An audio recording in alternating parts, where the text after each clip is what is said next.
to Heart. Real people having real conversations about things that matter most to you. I'm Shari Elise. I'm Cyrus Webb. I'm Rich Osagara. I'm Patrice Tanaka. And we are Heart to Heart.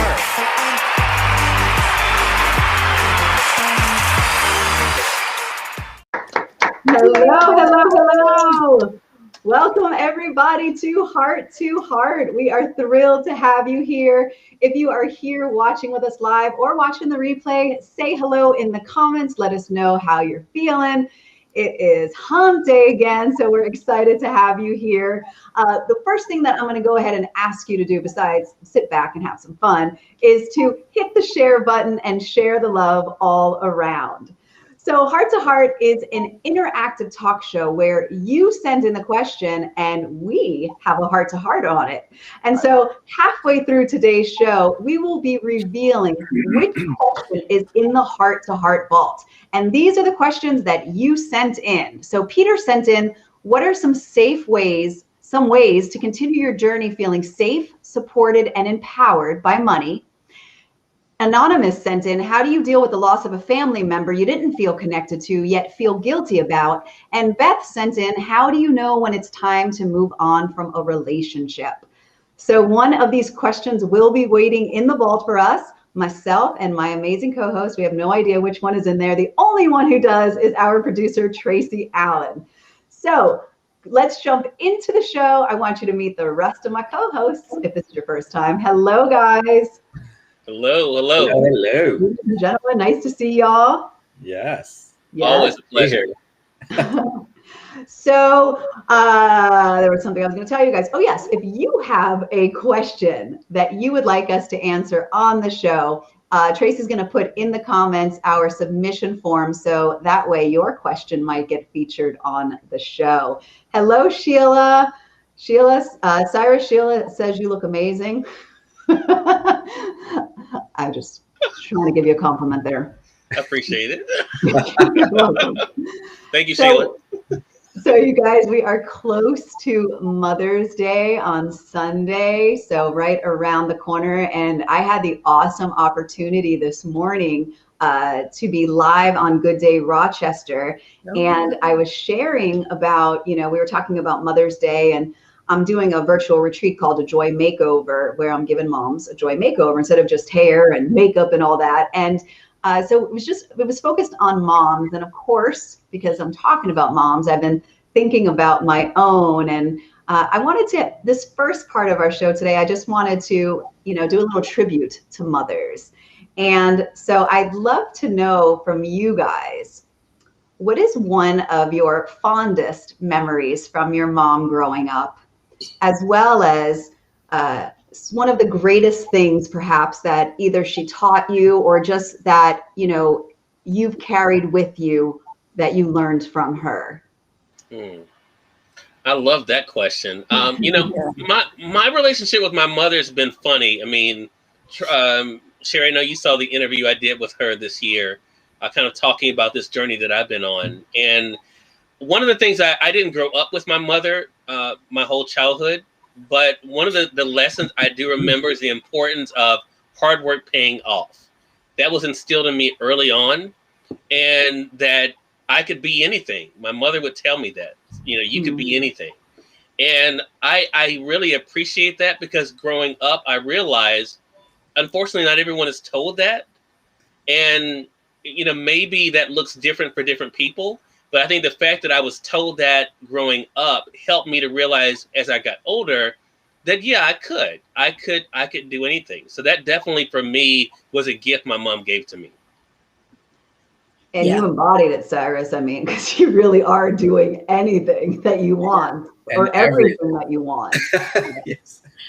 Shari, thanks for asking that question, because I really love my mom. My mom was my first love, my greatest hero, and a phenomenal woman. She was very warm, loving, generous. She had a lot of friends. And I remember when we were really young, my siblings and I would always be running over to my mom to ask her, who do you love more, me or Mike or Jan, And whoever, she would always say another person, not you, right? And then we would compare notes and we would be all confused. And then one day she's and then of course our house was where everybody came because my mother fed everyone and she hugged everyone and kissed everyone. You know, everybody liked to hang out at our house. It got so bad though that it's like we were jealous because all these other kids and we would ask her, why are you spending, hugging and kissing, this person? They're not your child. And my mother said when we were young, and I remember this, she said, well, love is something where the more you give, the more you get. And when you're a kid, like 5 or something like that, and somebody tells you that doesn't make sense at all. Because I'm thinking, if I have 2 cookies and I give one away, I don't have 3 cookies. I only have 1 cookie, right? So it was only when I got older that I realized the wisdom of mom's ways, right? The more love you give, the more, comes back to you. So anyway, that's the greatest lesson I've ever learned from anyone. And thanks to dear mom who died quite young, some years ago. But I only have happy memories. I've blotted out all the other times when we would fight and everything. But thank you. Happy Mother's Day. So beautiful. Oh, it's so beautiful though, because you exude like just the love for your mom. So I can feel it through you. So, and if you're watching, we would love to know what one of your favorite memories is with your mom, or the things or a lesson that she instilled in you, something that you've carried forward.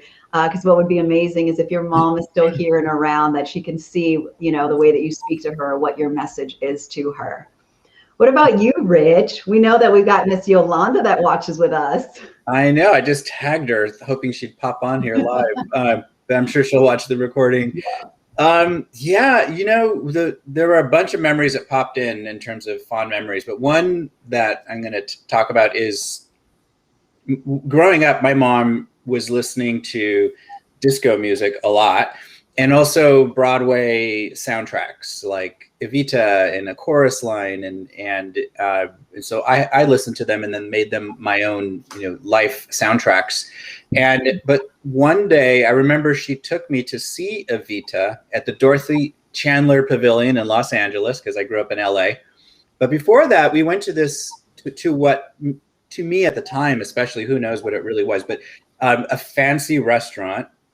And I think it was like the word tiger was in it, but we had this, nicer than usual meal for sure. And then we went to see Evita, and my uncle, Joseph, at the time, had a friend who was one of the cast members. And so I got to go backstage, and, that for me, that was just like, oh my God, I was dying inside, right? It was like so exciting. So that came to mind. But the lesson that always comes to mind first is, again, listening to music with my mom in our old Volvo. There was some song, I don't know if it was Electric Light Orchestra or the Yellow Magic Orchestra, one of those two. But the lyrics said, or we thought it said, if you don't work, you don't eat. And we would sing this song, and it kind of became our mantra. And my mom, my parents got divorced when I was 7, and she had to become a working mom. And I watched her work, and I watched her take care of us. And I have no idea how she did it, because I can barely take care of myself and I have no kids, but she had 2 kids, and she went to work, and she dressed us well and made sure that we ended up, good human beings. And that always sticks. If you don't work, you don't eat. And, that kind of drives me still. If I don't work, I don't eat. So I got to work. And I get to work. I get to do the work that I love. So that's mom. Happy Mother's Day, Mom. Happy Mother's Day, Mom. And speaking of moms, this, as all of you were speaking, I was just getting emotional, because I think, we often don't realize, or maybe some do, but until we get older, really, the amount of work that goes either when you become a mom, or you're just old enough to realize, what goes into everyday life, let alone being a mother and being responsible for a life. So while I always knew how hard my mom worked, I didn't realize it so much until I've gotten older. And she was a single mom as well. And with two of us and working a full-time job and keeping us going with activities. You know, I was in theater, shocking, I know, but always being my biggest fan, always reminding me that the same thing as Cyrus, like that I could do anything. And also just always being there for everything that I did, whether it was a performance, you know, whatever it was, she was there as like my biggest raving fan. And so I always felt supported and loved by her. And no matter how many challenges we've had, you know, because none of us are perfect, right? Like our parents aren't perfect. Like there's still some things I write about it in my book where I talk about, you know, some of the things that I've been messed up by, you know, because our parents are always trying to not be their parents. But there wasn't a day that has gone by where I haven't felt loved by her.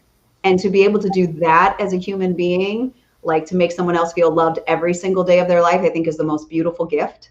And so that's what she has just instilled in me, how to, I think, just love. And one of my fondest memories is us really just every day, every night watching television together, because TV and movies were a big thing in our house. And I would just beg her to be like, please let me watch like the TV movie of the week. Please let me just stay up past my bedtime. And there was always then she's like, you get one movie for the week that was after hours, you know, like past 9 p.m. And so she'd let me watch from like 9 to 11. And just sitting on the couch with her, like those simple memories of just having her next to me and us watching all of our shows and movies together. So that's, you know, it's moms are special. I'm only a fur baby mother. And I think about how much I care about my cats and like how much we worry. And I just give props to mothers because I don't know if I'd be able to handle that with human beings. Tracy says that she told my mom, I appreciate her being a strict mom. She cared enough to set limits. I wonder if, what about you guys? Like if your parents were strict, did you appreciate it at the time or it took until you were older to go, okay, they were smart? You know, it's funny. I guess my parents were strict. I don't remember that, but I do remember since I was always pretty willful and I wanted to do what I wanted to do, I realized at some point, and it might have been in high school, that, if I don't want them to have to say no to me, then I'm not going to ask them. I'm just going to tell them, this is what I'm going to do. Once you ask somebody, you give them the power. And so I started doing that. I said, you know, I'm going to work throughout the school year. I'm going to save my money. And then I'm going to Samoa, Western Samoa with, you know, our church group. And my parents were like, well, but they couldn't say anything because I didn't ask them if I could go. I told them I'm going to earn the money and I'm going to go. So they're like, oh, okay. So then I realized I'm going to do that for everything. So that's what I did. That is so funny, Patrice. I have a similar story. My dad was the one who was super strict. That's perhaps a topic for another show. And my mom, I mean, she definitely, you know, there were rules and everything, but I remember being in high school and I was always a bit ahead of, you know, classes. I could have graduated early as a junior. And I just was itching to get out of town, out of Dodge. And so I created this whole proposal, like a statement of that I was going to leave home and go to UC Santa Barbara and get admitted early and, you know, live my life. I was like 16 maybe, and made this very dramatic, you know, presentation. And they said, okay, do it. I was like, what? You're not supposed to say that. Yeah, totally. Happened, and I did end up leaving home early, but for entirely different reasons. But Patrice, you just reminded me of like, well, I'm just going to tell them what I'm going to do with my life now. Hello. I love it. I love it. I love the way our parents show up and how we show up, and just looking back at, you know, at the ways that they influenced and inspired us and even allowed us figured out how to manipulate stuff. So, so we just want to wish you a very happy Mother's Day to all of you moms out there. And don't forget to not forget about your joy.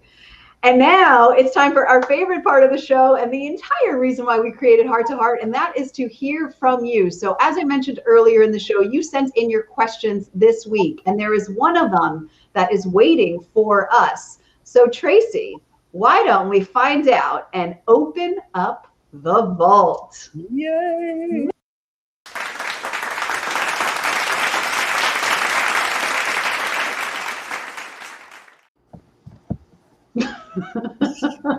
What are some ways to continue your journey feeling safe, supported, and empowered by money?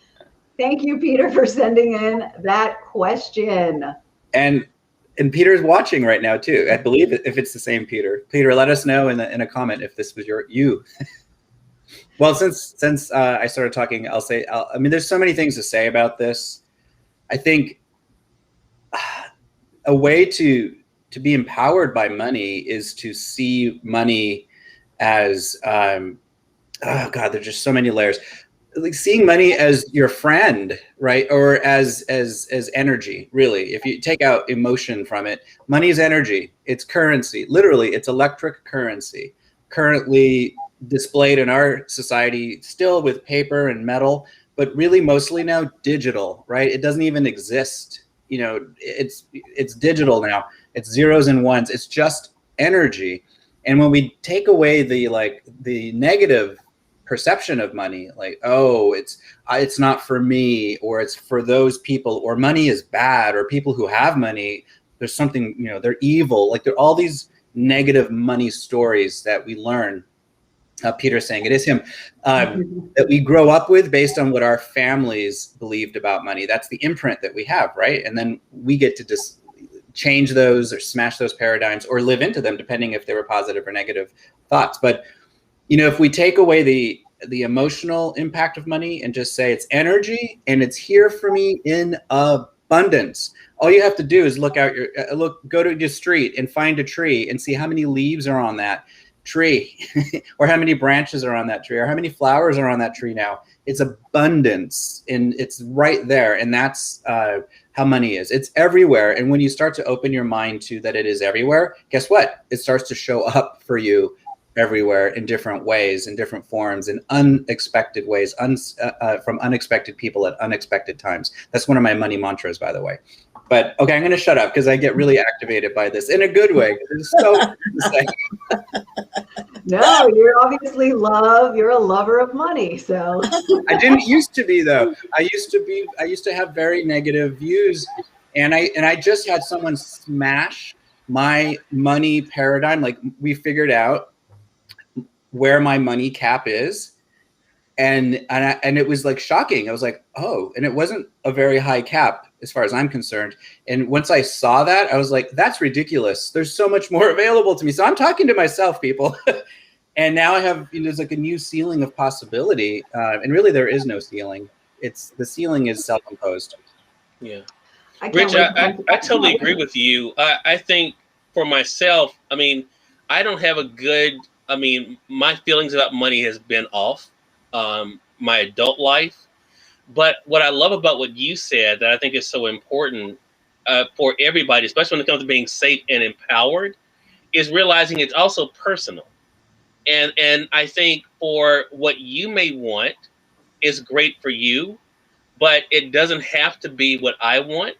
And just because I may have $1 more than you, I'm no better, you know, than anyone else. I think that's been the big thing for me when I think about those words about being safe and empowered, because everyone has a different comfort level.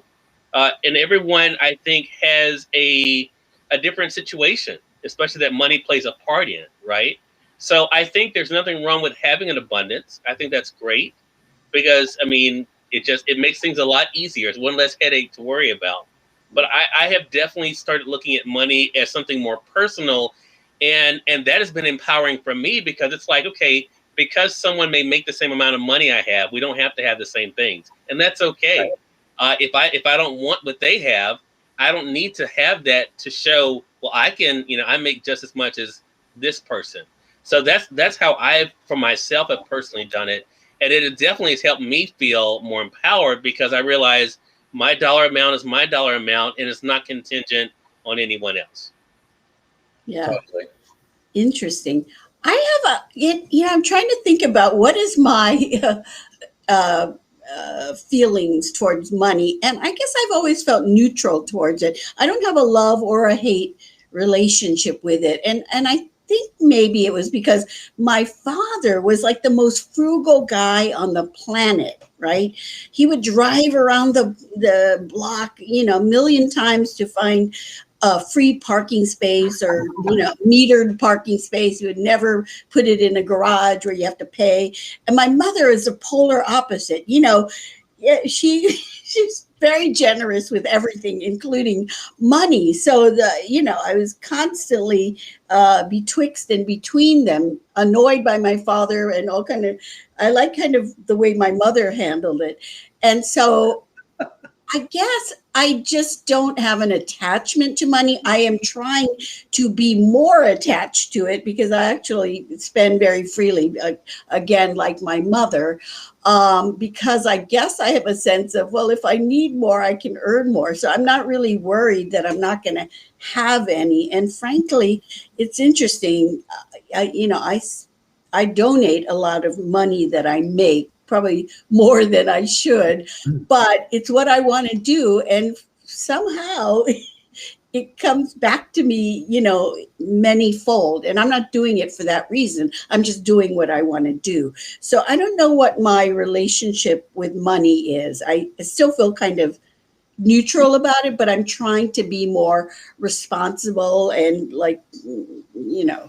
be more careful with it. I don't know. So interesting. So first I want to say hello to Holly. We see you just joined us. And for those of you who are just catching up with us, we are talking about money. And really the question that came in from Peter is, how do you continue your journey with feeling safe and supported and empowered by money? And this is an interesting topic for me because I haven't had the greatest relationship with money. And actually, when I hear the word safe, by the way, that's changed recently. So, which is amazing because it also has a lot to do with my own value that I see in myself and the relation between both. But I grew up in a house where there was never enough, or the talking of never enough, and always speaking about, even with my mom and my grandparents, and we would go out and the family would be together and we would be talking about coupons and then the best savings. And so I grew up around talking about how do you save and where is the least expensive place to go. But everyone had some sort of money, but there was always never enough. And so I think that has translated into different areas of my life where I always have felt like there wasn't enough of anything, whether it was money or something else. There wasn't going to be room for me, or, even food, like don't take my food, off my plate because somehow I'm going to starve, which is not, obviously happening. And so there was a sense of not being safe in the world because how am I going to be supported if I don't have enough money? And it's really been changing over time because number one, I realized that I've always had enough, that I've never had to have been on the street or in a situation where the money hasn't showed up in some way.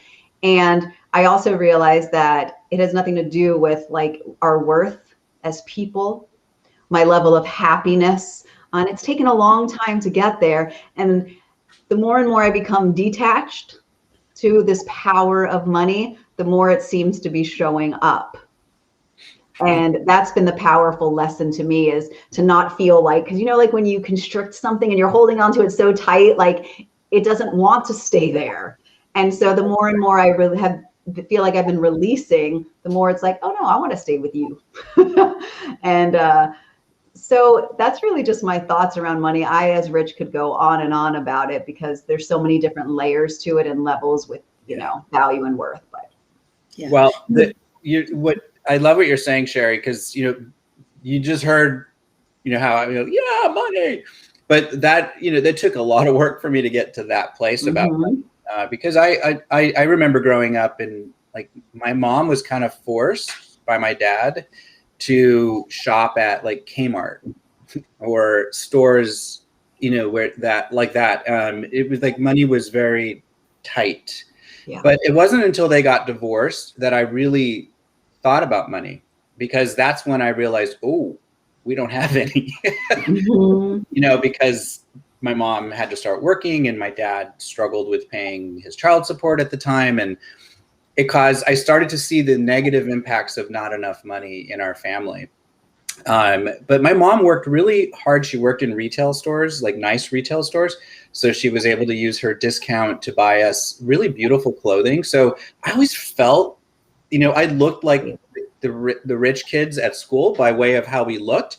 But, and we never lived in, poverty-stricken, luckily, conditions. But if I look back, like, oh no, we were not, wealthy or even middle class until my mom got married to her second husband, and then things drastically changed for us, and life was very different. He had his own business and he had money. So, but I will tell you this, that because of something that I have worked hard to overcome, I bought into this concept as an adult of fake it till you make it. Like I worked in retail stores as well, expensive high-end retail stores. So I was surrounded by luxury items. I sold luxury cosmetics, $50 creams or more, right? And I had to look the part, and I ended up going into debt to look the part. And I lived many years, especially in New York, buying things with money I didn't have, to have beautiful surroundings, to have clothing that looked the part. And it all had to come crashing down at some point, and it did, and it was disastrous. And then I had to learn how to have a right relationship with money. And there's still some negative consequences of that past behavior, but if I don't have cash for something now, it doesn't get purchased. I don't even use credit. So it's like I've had a huge turnaround. But wow, it's a relationship to money, how we view money. And when we see it for what it is, and give, like Patrice is talking about, no matter what income we're at, giving, the law of reciprocity says that we're going to receive, and it may come back in any way possible other than money. But it's just a flow that we get into to have that relationship. I love that. So I know we're winding down here in time. I'm just curious, and just maybe Cyrus, you want to answer this.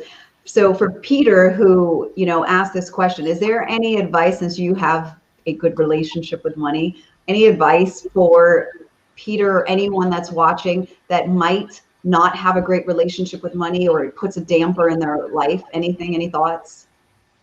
Yeah, and Peter was just talking about how it all is kind of intertwined there. I think for myself, it all begins with a peace of mind. When I think about safety, when I think about empowerment, all of that goes to mindset. And so, Peter, what I would say is just make sure that you are in a place where you feel as though what you have is something that you deserve, but also that if you choose to want more, that you're deserving of more.